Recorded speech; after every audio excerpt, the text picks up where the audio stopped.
At the Boston International Airport, cartoonist Clay is trying to call his family, whom he abandoned to pursue his artistic dream. He wants to tell them he's come to Boston to meet with them again, but his phone runs out of battery. All the power outlets are being used by people, so Clay has to use a pay phone to call his ex-wife. Suddenly, most people in the airport begin squirming and groaning in pain while still holding their phones against their heads, including people with headphones or Bluetooth headsets. A horrible noise screeches in their ears, and soon they start frothing at the mouth before transforming into zombies, causing them to attack the few unaffected people. As violence and chaos take over the airport, Clay witnesses a young girl being attacked and steps in to save her. There's a guy feeding on a dog, others falling off the second floor, and a girl who stays to yield a phone to call 911, only to start mutating as well. Clay watches how the girl crashes against the wall in a restaurant. A cook uses his knife to kill people, so he uses his portfolio to defend himself before kicking the zombie down. Then a few guards finally show up and start shooting the zombies down. Clay shares his conclusion. Only people who talked on their phones have mutated, so the guards shouldn't use theirs to call for backup. Things continue to get worse as the guards fire at whoever gets in the way. So, Clay tries hiding among the seats. Outside, two planes collide in the air, causing them to crash right into the building with a big explosion. Thankfully, Clay manages to run away just in time and takes the escalator to reach the underground. Two creatures come after him and jump, causing him to fall to the ground on a pile of squirming zombies. Suddenly, a worker comes off the train and almost kills Clay, but another guy stops him by pointing out that Clay isn't a zombie.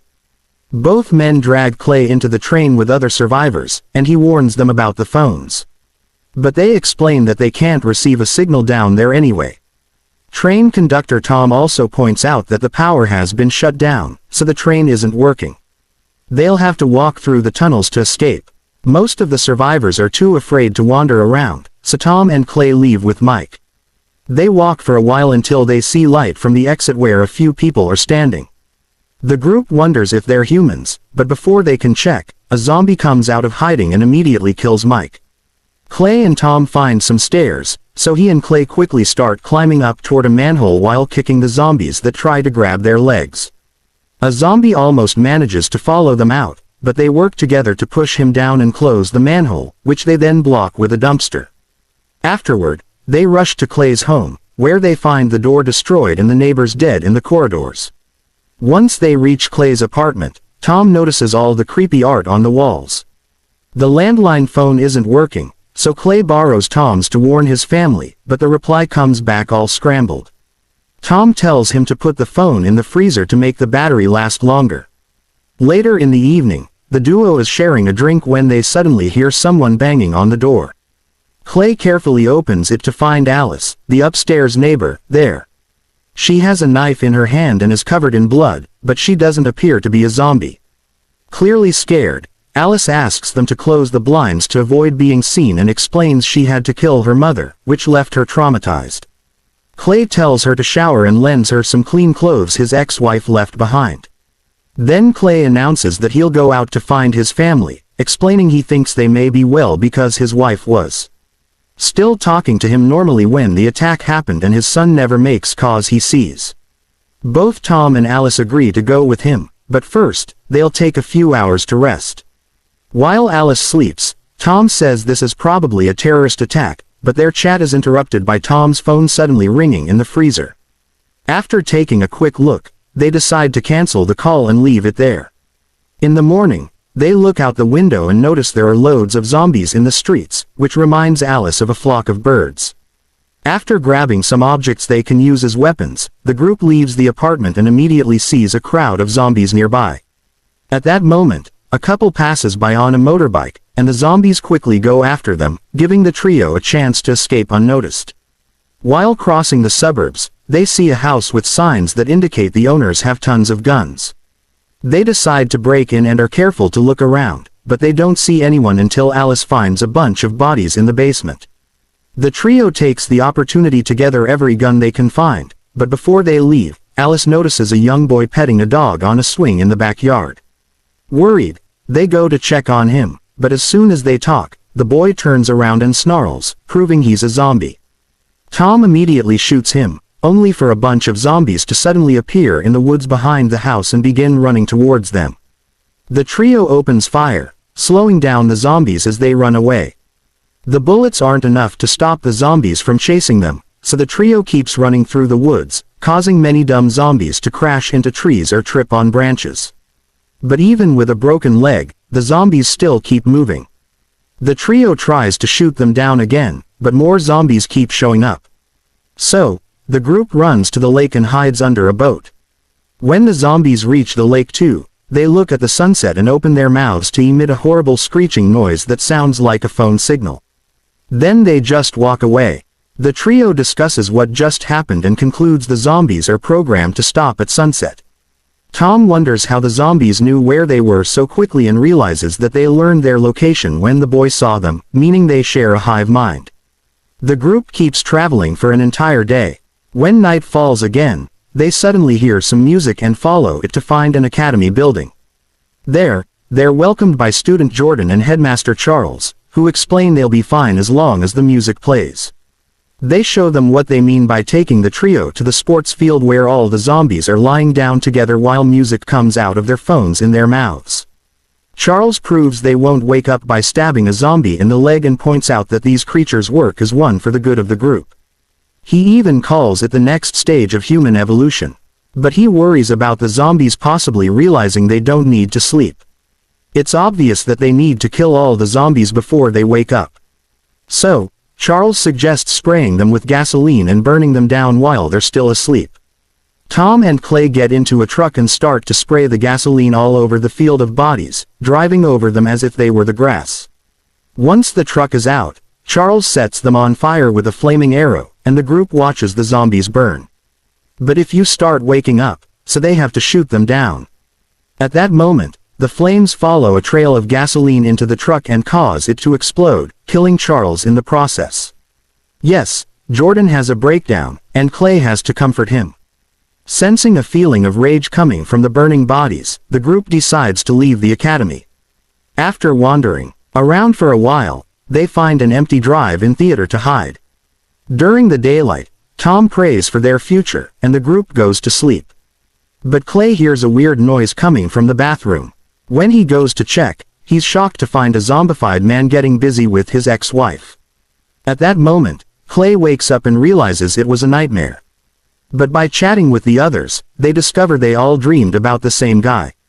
It's very strange because the Raggedy Man is a character from Clay's comics.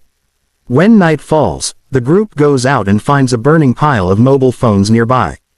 Suddenly, Tom and Alice's phones ring, but they just add them to the pile.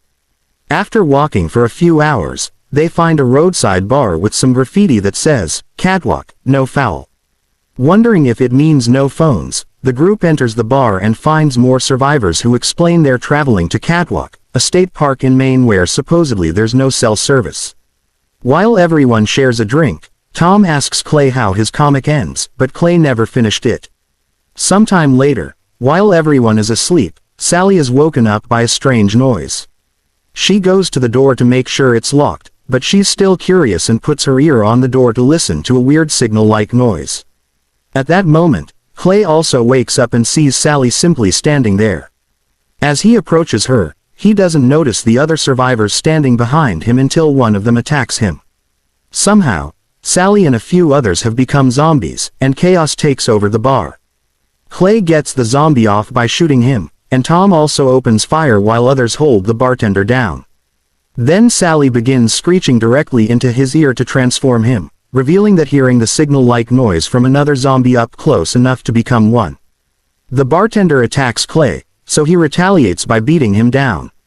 While another zombie jumps on Tom, Alice quickly saves him with a few shots, and Sally uses the chance to hit her from behind with a bat. Tom immediately kills Sally, who was the last enemy standing. Then the group rushes to cover a bleeding Alice with blankets. They take her outside so she can see the sunlight one last time, and Alice soon dies. After burying their friend, Tom, Clay, and Jordan keep on traveling, unaware that the Raggedy Man watches them from afar. A few hours later, they encounter a campsite with Ray and Denise, who claim to be zombie killers. They already tried Catwalk, but it turns out the no-phone zone is a lie. The park used to be that way, but when they built a casino in the area last year, they also put up a cell phone tower. Ray and Denise have also had dreams of the Raggedy Man, and Ray thinks killing him will defeat all the zombies. The duo reveals that they have captured Denise's zombified brother and use him as an alarm. He usually keeps quiet but starts acting up when other zombies are approaching. At that moment, the brother starts moving and repeating, "Are you coming home?" using the voice of Clay's son. When Clay removes the hood from his face, the zombie even says "Hi, Dad," in the kid's voice. So, Tom shoots him in the head before he can transmit their location to others. Afterward, they all escape in an ice cream truck. But after a few hours of driving, Ray stops the truck and goes into the forest.